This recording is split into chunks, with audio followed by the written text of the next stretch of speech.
Right, Donette, let's wait. Ready to put the tape on? Okay. So now we're going to have the tape of Mrs. Meyers.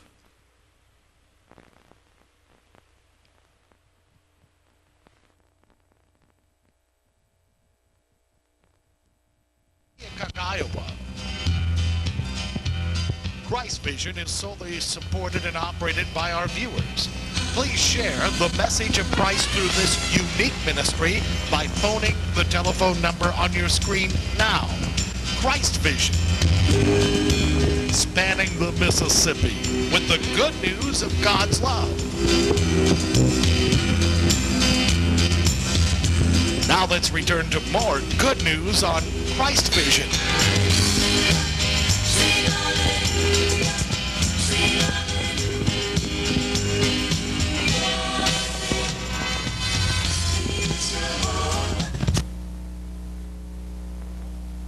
Logston back again for our Saturday Night Live programming, and I have at my left Mrs. Meyers, Mrs. Lucille Meyers, who has been just a part of Christvision from the very beginning. It was probably her dream, along with her husband, Reverend Myers' dream. It's just a miracle. God said it in here. Just a miracle. We just happened to be. And you just happened to close. be able to come right along with the miracle. Well, Mrs. Meyers, so often you're on here for the palaver, and you're on to talk about fundraising and getting new equipment and all these things, but I just was thinking that we haven't had you on, or at least I didn't get to see it, just to talk about maybe how God has worked in your life and miracles you've seen, and what has made Lucille Meyers become who you are today, who God has brought you to be. So I just really want to take this opportunity to just kind of walk along the path with you and verbally, and just kind of see where you started and what God's brought you to right now. Does that sound like something you'd be interested in doing? It sounds like 75 years. It's a long time. Well, it is a long time, and so we're just going to hit the highlights, hopefully. So where were you born? I was born in Houston, Texas. So you are a Texas girl. Yeah, Are things really bigger in Texas, or did you grow up thinking that? The good things are bigger and the bad things are bigger in Texas. So how long did you live in Texas? Well, I just lived there 5 years. Only 5 years, so you were a 5-year-old when you left. Then we went to California. Well, you had a real important reason to leave Texas, didn't you? Why did your family leave Texas? Well, the thing that happened was my father was a lawyer, and he was running for governor of Texas that year, and they thought he would get it. Well, the Lord had other plans for him, and at the end of the World War, there was that First World War, there was that flu epidemic, influenza, and he contracted that flu, and it left him with adhesions in both lungs, left him with his heart in real bad shape, and his nerves shot, and there were 13 different doctors in Houston that just said we can't do any more.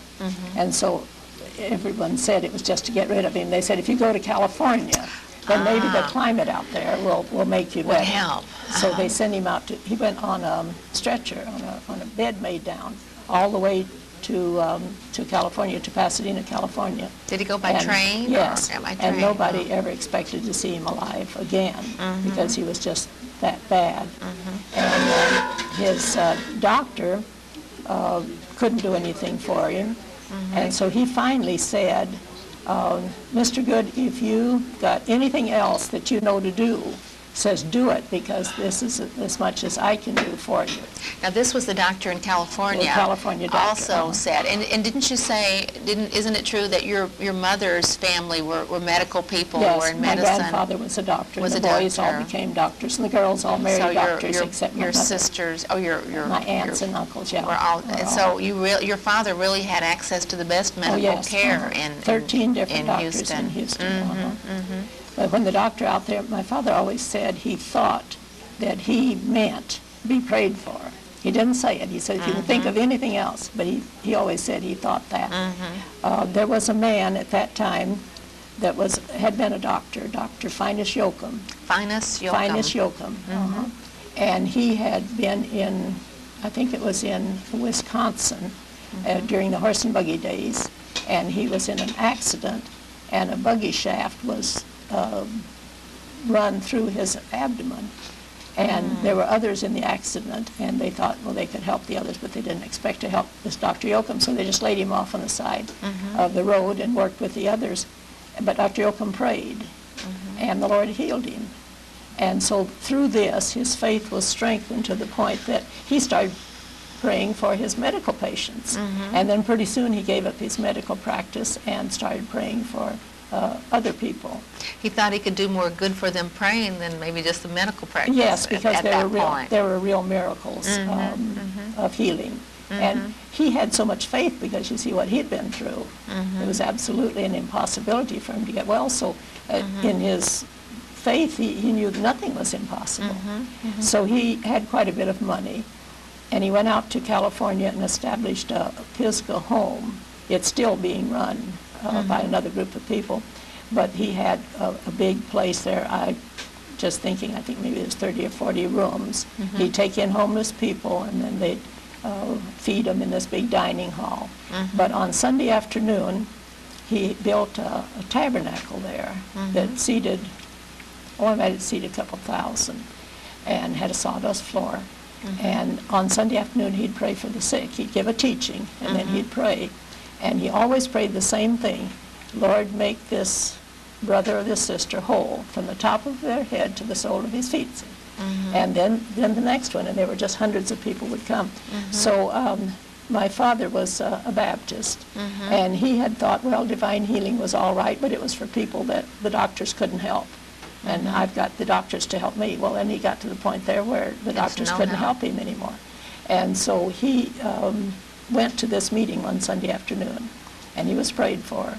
And he went back to, he's living in a hotel in Pasadena. He went back home, and back to his hotel room, and he was laying in bed the next morning at 4 o'clock in the morning, and he felt a hand go through those adhesions, and he heard those adhesions break loose. And when he got up that day, he was well.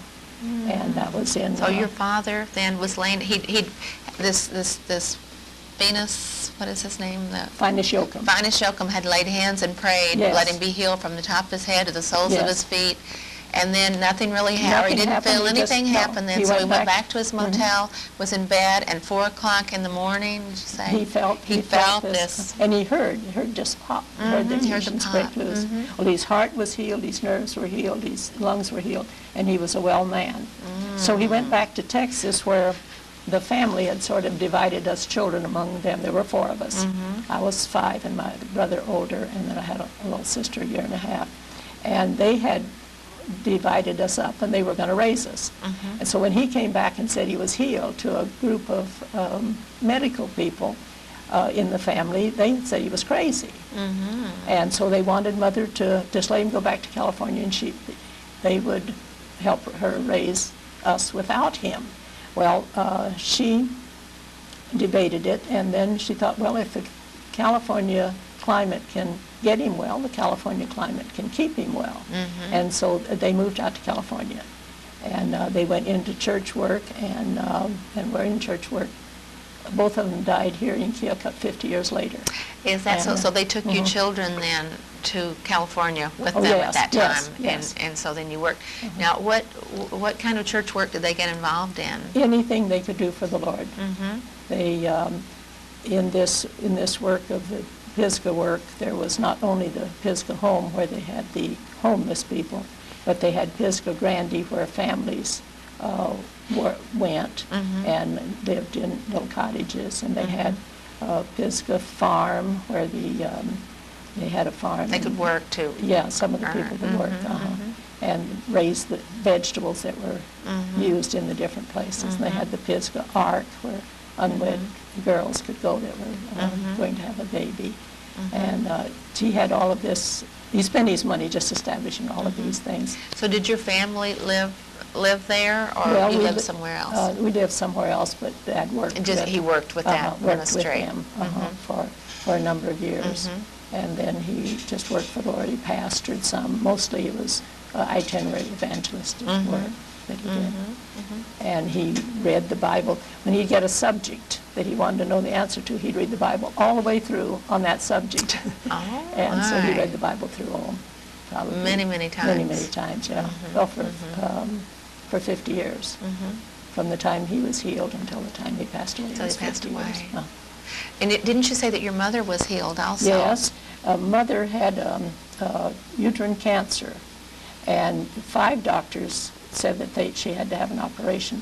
At that time, a brother could operate on his sister, and so her brother was in Pennsylvania, New York, Pennsylvania. And he was a medical doctor. He was a surgeon. He came to Houston, Texas to operate on my mother, and he was killed in an elevator accident. In those days, they didn't have doors, safety doors. Right. And so Uncle Joe started to step on the elevator just as the boy had turned the elevator on, raised it, and so he stepped underneath the elevator. And then this boy got real excited, and he came down, and Uncle Joe was killed. Oh, no. So Mother's operation was postponed, and then Dad got sick. So after they went to California, then this Dr. Yoakum prayed for Mother. There's a real funny thing happened about that. Mother also had worn glasses since she was 8 years old, and at this time she was 38. And so for 30 years she'd worn glasses, and one eye was farsighted and one was nearsighted. And her brother, who was an eye specialist, said, you'll never be any different. You'll never be able to take them off. You'll always have to wear glasses. Sure. So when Dr. Yoakum prayed for Mother, Lord, make this woman whole from the top of her head to the sole of her feet. He didn't know she had cancer, didn't know anything, and she didn't think about her eyes, but she couldn't see to get off the platform. And so she stood there, and he had taught him, said, now if the devil tries to bring it back onto you or anything, you just rebuke the devil. So she stood there on the platform, I rebuke the devil, I rebuke the devil.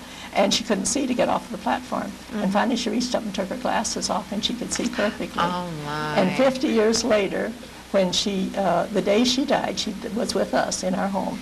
And the day she died, she worked on quilts, and she threaded the sewing machine needle. 50 years later. With no glasses? With no glasses. Oh, now that's a miracle, isn't it? And her cancer was healed. And her cancer. And see, back that far long ago, it would be probably a lot of people died of cancer. I mean, probably Yes, it would be very hard to. A lot of them are today, too. And a lot of them today, certainly. Right, absolutely. My goodness. So because of this, the folks said, now the Lord has given us our life.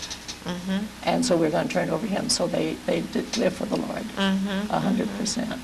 And they trusted the Lord for healing for, I think, Dad and Mother for 30 years. And we would be in school, and you fill out papers, who's your family doctor?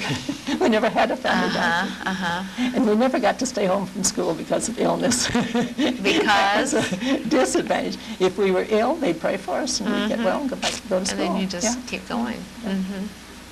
Yeah, that's I remarkable. had a younger sister born during this time, and without medicine or without a doctor. There was, let's see, they called them trained nurse. Like a They came midwife in, or yeah. She was born at home. So what happened then? So you grew up, and did you go to a Bible college, or?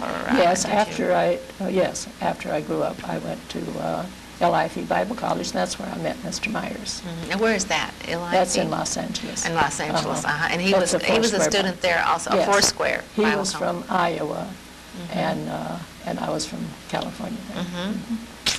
And so you married, and Well, we didn't get married right away. no, He came back to Iowa after we graduated, and I did some church work in Nebraska, and then in California. And so 8 years after we met again, and that's when we decided to get married. what kind of church work were you doing in Nebraska and in California? Assistant pastor, Like assistant in the So church. you were you preaching then? Oh, yes. Did you ever do Assistant any? pastor usually preaches half of the time, Did people do like sidewalk ministries at that time in California? Did you see that, or was there a lot of Yes, that going jail on? meetings, yes. Well, now sidewalk ministries, that's where Dad was real strong on when we were little kids. And he would travel and hold street meetings. And, just a lot of people would be saved. And brush arbor meetings. Did you ever hear what's a brush arbor? arbor meeting? Well, brush arbor was, I think, predates the tent. They'd make a frame and then cover it with brush, and that's called a brush arbor. The brush just to keep the sun off or Yes, something? yeah. And people would come, like they'd travel from California through the different states into Texas. Especially down in Texas, people would just come, big crowds of people would come. And, Would they camp there then? No, or would they they stay they would just come for the day or for the afternoon or whatever? And then you would have a lot of different, would like a revival or something, have different pastors speak every night or every day or something. And so your father did some of that? A lot of the preaching, yeah. I think I can safely say I've heard more sermons than any living person in the world, because if there was a service anywhere, we were there. You were there. And then Dad prayed for the sick a lot. Did he? Dad and Mother prayed for the sick. Yeah, people were really raised from the dead. Really? And, People raised from the dead. Yeah. Yeah. There's a woman that was dead for 6 hours, and the folks were called, but they had been away. And when they came, the nurse was standing in the doorway with her hands over the door because the woman was dead. Well, they didn't know it, so Mother's just ducked in under the arm, and then she lowered the arm and let Dad come in too, and people were praying when she came back to life. And I saw her. I was just 7 years old at that time. And you were with them? Well, they wouldn't let us come in. We were out in the car waiting. But I saw her sister, this woman that died and was raised again that day. I saw her sister just maybe 10 years ago, and she was about my age at the time, her younger sister. And she remembered that and the whole thing? Yeah. And when this lady died, 44 years later, I think it was, my father had the funeral. And this woman that was raised had lived that much longer. So that's a real miracle that you saw. I mean, that's another miracle that you saw. You've probably seen lots of miracles Well, over they were the just years. almost commonplace. In our family especially, we never thought of going to the doctor. You didn't calling a question doctor. God, you just believed and had prayed, faith. And then praying for other people. That one boy was very ill. He was dying, and my father was called, and we were there and prayed for him, and he lived. He got well, and so it was just almost commonplace. Did a lot of people come to your house then for prayer, for other things? Were there a lot of people coming to your home as a child, or was it more of you going, your father Well, a lot going of to their people homes? lived in our home as I was a child. We never had just a home. It was, Dad always had in mind a mission type. And so we'd have people sleeping in our front room and all over the house, And maybe there'd be 15 or 20 people at the table all of the time. So your mom had to stretch the food dollar and do a lot of cooking, and you probably helped a lot with the cooking and cleaning and washing the sheets and all that. Yeah, of course, these other people helped with their part, And they helped too, Yeah. So then, after all this work, so then you and Mr. Reverend Myers got married. Where did you get married? In California? No, we got married in Little Rock, Arkansas. In Little Rock. I came from California. He came from Iowa. And we were married in Little Rock, Arkansas. And then we why Little pastored. Rock? Did you know? Well, the man that I wanted to do the ceremony was going to be in Little Rock on a itinerary. And he was going to be there just 2 days. And so that's where we all... So you just went, and did your families come there Yes, too? yes, So they all came together that was there. Nice. And then we pastored in Tennessee. We pastored in Tennessee the first year that we were married. And then Was that a difficult year? You know, your first year It was as very a difficult pastor? for Mr. Myers because he isn't a Southerner. Uh-huh. And it was deep south, Tennessee, where we were. There were mountain people, and it was all the other Cultural different differences. Yes, all the other different things he was used to. I was a Southerner, and I was raised between, Sure, partly Houston. in Texas, and so I could kind of cope a little bit better. But in the church, we had the biggest church in the town, and so on Sunday night, the men would all get up and go out to smoke their cigarettes, and right before the sermon, and then they'd get their cigarettes smoked, and then they'd come back in again. Well, that was against what he believed. And so one time they all went out to smoke, and he had the door locked. Oh, But he only did that one time. But that probably didn't go over real well. No. The deacons in the church and all, they all smoked their cigarettes. And, Was that a Foursquare church? yes. That one? Yeah, too, we were then? Foursquare. We graduated in 34, and we were Foursquare for about 30 years. And we pastored that church, and then we pioneered several churches, and including the one here in Keokuk. We pioneered a Foursquare church here in Keokuk. And then they wanted to sell the building because they wanted to concentrate on bigger cities. And so they asked if we had if we could find a buyer for the church building and what we call the annex, the other piece of property. And before this, about 3 years, the Lord had led us to start WRD, to organize a WRD, and we didn't know why. So you were here as pastors Foursquare. in the Foursquare Yes. Church here in Yes. Keokuk, in this building? Was it this building at that Yes. time? Right. Yeah. And then after we had started WRD, we didn't know what we were going to do with it. It's just the Lord showed us to start it, to organize a corporation, incorporate. And we had stationery printed and envelopes, and that's all we had. We didn't have anything else. And it was just put in a drawer till the time came. Or when the Foursquare supervisor wrote and said, can you get somebody to buy the building, and then we'll move you and you can go into a bigger town. We wrote back in on our stationery and said, yes, we have a buyer, WRD, and so we purchased the building from Foursquare. So we bought this building for Foursquare, and then we bought it from Foursquare. That's interesting, right. But I think the Lord had his hand in all of these things in preparation for Christian television. And I never thought about it for a long time, but I was in California, and a friend of mine said, if you had still been in an organization, they'd have never let you close the church and begin Christian television. They wouldn't let you do it. No, And then- I wouldn't think so. And so it just kind of showed that the Lord had his hand on it. So it's just like the Lord showed you to start Word, that corporation. Yes, You just got that inspiration. Yes. Well, Mr. Myers How did that come? Mr. Myers got it in a dream. He's had a lot of guidance in a dream. And this WRD, World Outreach for Deliverance, was showed to him in a dream. Well, Foursquare First Bible College was LIFE, Lighthouse of International Foursquare Evangelism. That's the school we graduated from.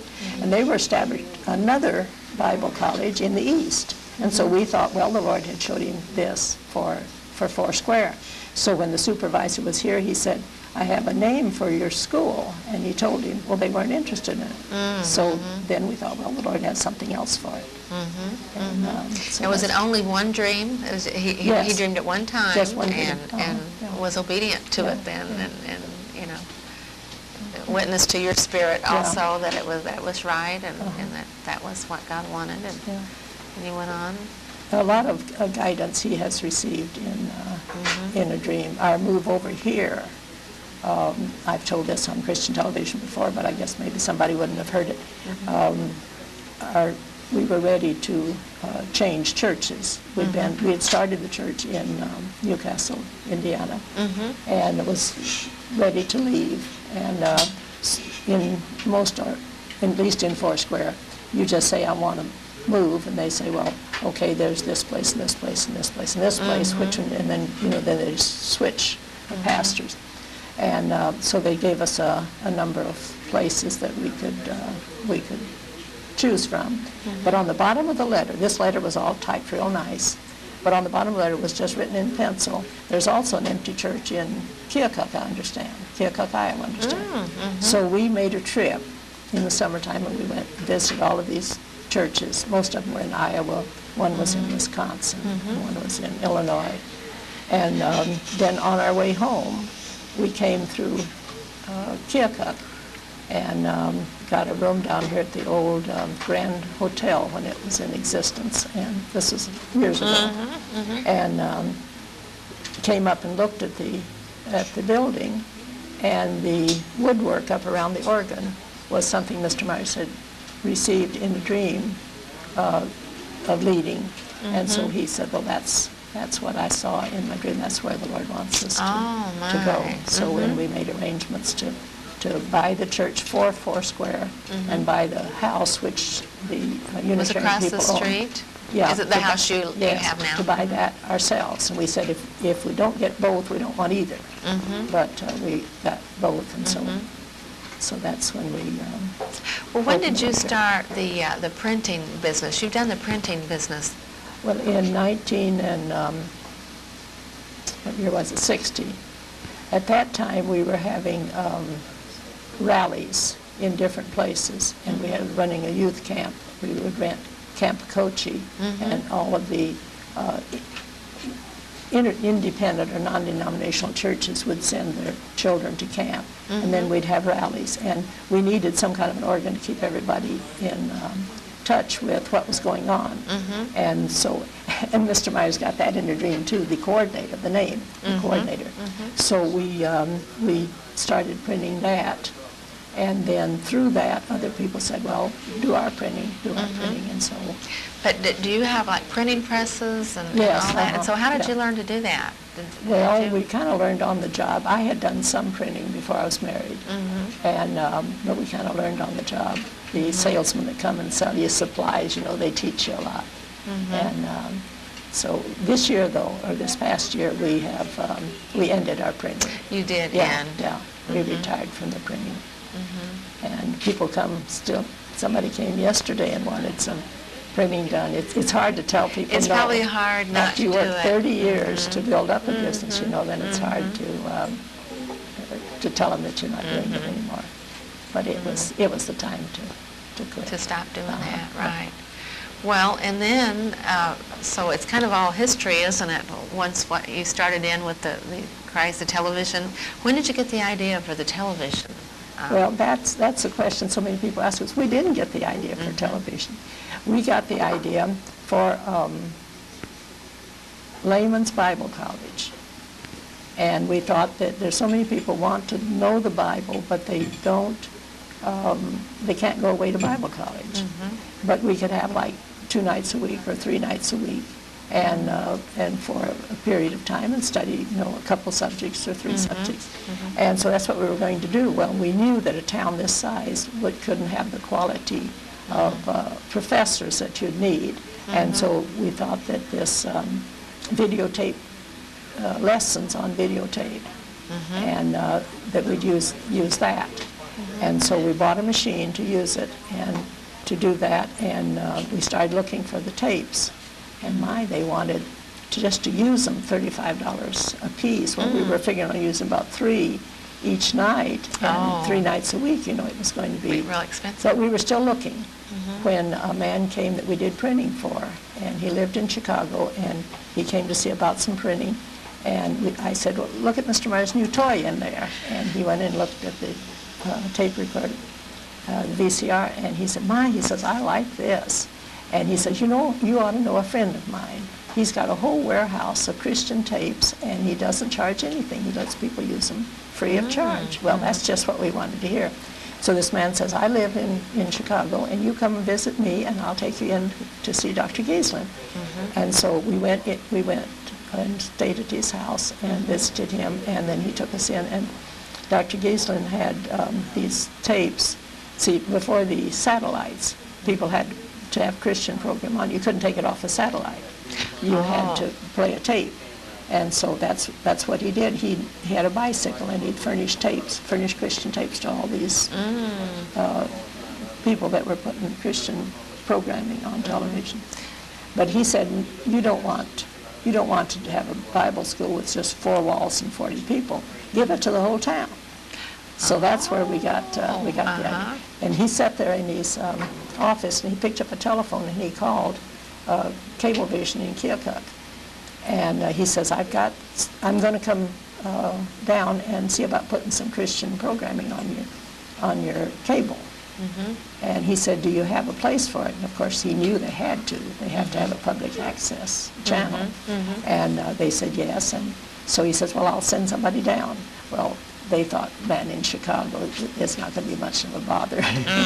But when we came, and we were lived only a few blocks from the cable office, then that was a different story. But that's the way it started. No, we didn't get the idea and work on it. It was the Lord did it. It just like, Yeah. So I say the Lord just dropped it in our community, and that's why I know it's got to go on, because it's the Lord's project. And people say, well, it's the Meyers project. It's not. We just happen to be here and working with it for now. But after we're gone, if the Lord tarries, then somebody else will carry it on, because it's the Lord's work. Well, that's remarkable. I think we're running close to running out of time. But can you think, is there one miracle that's been the most just overwhelming miracle, something that's happened in your life that's just been just unbelievably wonderful? Well, there's been several. Our daughter was run over when she was 3 years old, and there was a lot of miracles in connected with. She was given a dress for her birthday, and it had one of these big collars. You know, they used to have the big collars, and she was given a coat, and it had a big collar. And when she was run over and dragged under this car, the coat and the dress collar were both worn clear through before it started hurting her head. And in fact, she didn't wear anything that she had on. She never wore again except her shoes. Everything was just worn out from being But those dragged. things protected her. Yes. And she went to the hospital. We took her out to the hospital, and she came home the next day, and there wasn't any fracture on her head or anything. She was caught by her ear and dragged under the car, and then the wheel went over her leg, but her leg was bent, so it didn't break her leg. But then it pulled her off of the car bumper, pulled her off, and the next wheel would have gone right across her middle. Oh my! But somebody called for the man to stop, and he stopped. I mean, the woman. It was a man called for the woman that was driving to stop, and she stopped before that wheel went over and So that was a miracle she was truly saved. That was Well, as our time is going away, but I want to ask, have you ever seen an angel? Have you ever knowingly seen an angel? No, Anything really I supernatural haven't seen an angel, and I haven't seen Jesus. My folks both saw Jesus, and I've wanted to all my life. But I did see the gates of heaven one time. There's the most glory. We were driving north of Love Field in Dallas, driving home real early one morning, and we were in the front seat, and our daughter was about 7 years old, and she was sitting between us. Our 3 sons were in the back seat, so there was a whole family. Everybody I loved the most was right there in that car. But I saw the gates of heaven. I'll tell you, the glory. If that had stayed there very long, I would have gone.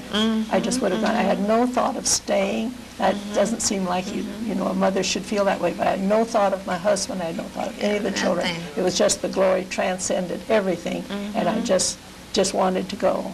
And I'll never be afraid to die, and nobody that's a Christian should be afraid to die, because it's just so wonderful. How did that happen? You were just riding along, and all of a sudden you just saw this. This vision over there that was heaven. I didn't see Jesus, but I could see the gates of heaven, and the glory just surrounded it. And when you say glory, what Light, is just light? Would it be a sparkling light? No, it didn't seem sparkling, just light? intense white light. It was just glorious. Remember the song, Heavenly Sunlight, Heavenly Sunlight, flooding my soul with glory divine? And I think of that, people use the word glory, and sometimes I wonder if they really know what, they're speaking of. But just that, because I've experienced glory once, a wonderful experience once, and it was like a sparkling light, what I experienced, and I consider that to be glory, and it's just the most wonderful thing. And I agree. I've always felt that I would never be afraid to die. That is the most wonderful thing you can't even imagine. It's just going. Just like I would have. I think if the vision had stayed there, I would have been gone. Somebody had said she'd have had a heart attack, But it was just, I just had the urge to. Just to go. That's where I wanted to be.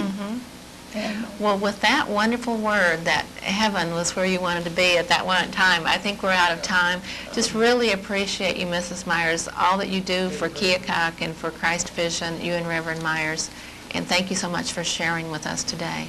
Thank you.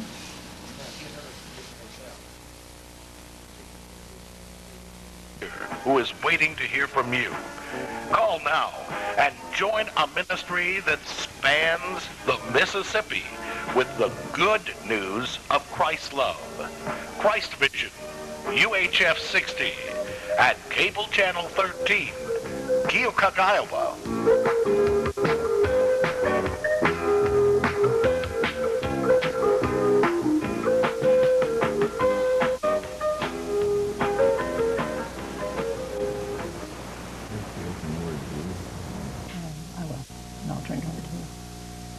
The theme for the program this morning is Jesus said, "As my Father hath sent me, so send I you."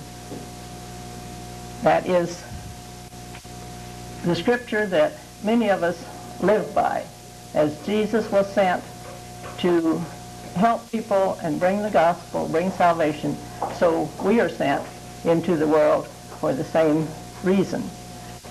As we open our program this morning for the second day, after being on 12 hours yesterday, Reverend Meyers will pray. Our Father in heaven, we thank Thee for the privilege of speaking in Thy name, expressing to the world that we love Thee with all our heart. Lord, we pray that You will bless the program today, and may there be much accomplished in it for Thy honor and for Thy glory. Amen. Now the first half hour is called a palaver. Palaver means talking.